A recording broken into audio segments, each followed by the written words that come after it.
Hi,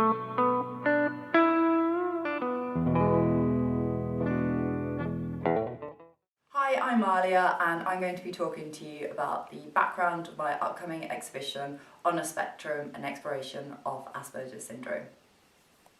So what is Asperger syndrome exactly?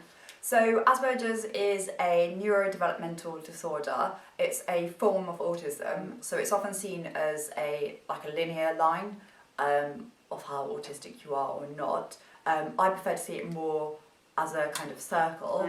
You've got the different traits that those with Asperger's experience, so for example understanding emotions or motor skills. In the middle you've got 0, on the outside you've got 10, and people would literally plot in to what extent they experience each particular trait. So it becomes more of a star diagram, I guess. It's also important to note that each of the traits are fluid, so they're always changing. So when were you diagnosed with Asperger's? So I was diagnosed in late 2015. That was after a health professional earlier in the year sort of picked up on traits, Asperger traits that I had, and suggested that I get a diagnosis. Did having a diagnosis make sense to you and help you? Yeah, I would say it has. It's helped me make sense of my life more, and by learning about the condition, it's helped me manage and cope more effectively.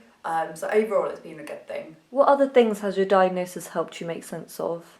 I guess all types of things really, like big and small, like things like why it took me forever to pass my driving test and why I eventually passed in automatic. Why I get really exhausted if I go to a shopping centre or if I'm in other high sensory locations. Why I don't always understand what people are saying or what they're trying to hint at, or why it's immensely stressful for me if I don't have a structure and a thorough sort of backup plan and sort of options for different eventualities. So yeah, it's really helped me kind of make sense of all those different things. And have you had the chance to learn much about the condition itself, and has this helped? Yeah, so it's helped contextualise different parts of my life by learning different things about the brain. So for example, learning that the cerebellum, the part of the brain at the back, is typically a lot smaller for those who have Asperger's, has helped me understand why my motor skills aren't so great, so why I don't have good coordination, why I find bilateral movements difficult, and why I could just be quite clumsy in general, so it's helped me understand that. And did this diagnosis then spur you to create this exhibition? Yeah, absolutely, because I didn't really know much about Asperger's before I'd heard about it, before it was suggested to me, so I just feel like it's a really good opportunity to be able to teach other people about it, and also to connect with other people and find out how they experience their Asperger's and their different cluster of traits. So why did you decide to use mark making as the primary feature for your exhibition?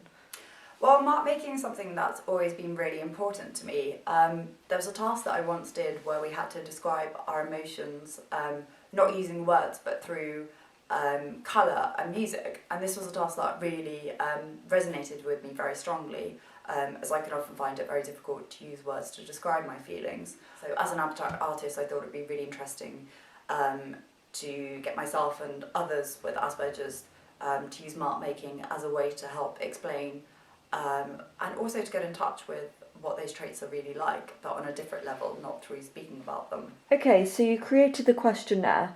Who could fill this in and how?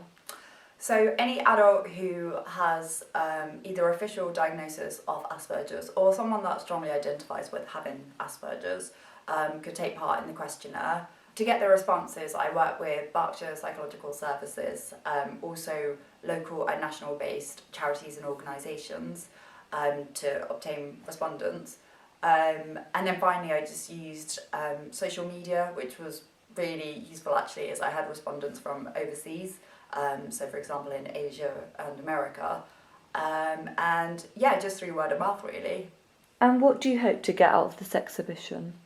Well, firstly, I wanted to create a collaborative body of artwork showing different traits that people with Asperger's have, so that's something I've done already. But I also want to be able to raise awareness about Asperger's and what it actually is, and by creating videos and paintings and creative writing from those people that actually experience Asperger's, I hope that that would be a lot more impactful and long-lasting, as opposed to someone simply Googling what Asperger's is. I just hope that this will bring it to life a bit more, what the experience is really like for those with Asperger's. It sounds really exciting. When and where can I see this exhibition? So the exhibition will be taking place at the Peacock Gallery in Reading from the 25th of February until the 16th of March. The private view will be held on Saturday 25th of February from 1 p.m. till 3 p.m. But otherwise, yeah, I hope to see you there. Thanks.